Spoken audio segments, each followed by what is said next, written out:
श्री राज आरती। माटी के मूर्तिया से मन बड़ी मोहे, माथे मुकुट और बिंदिया भी सोहे। माटी के मूर्तिया से मन बड़ी मोहे, माथे मुकुट और बिंदिया भी सोहे। देखा चमकत चुनरिया लाल लाल है, माँ का चेहरा कमाल है।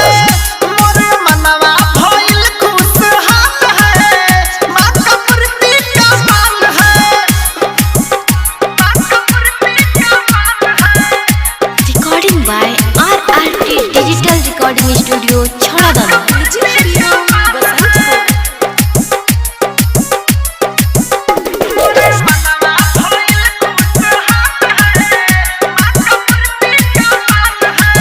एक हाथ त्रिशूल शोभे, एक हाथ कटारी हो, कोइले बड़ी मैया बघवा सवारी हो।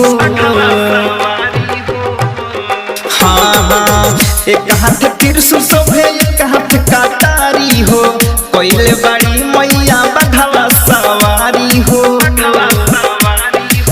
कतनल कोरी हम उनकर बड़ाई, मन कर छोड़ी चरनिया न जाई। बनल बड़े बड़े पाना दाल है, माँ का चेहरा कमाल है।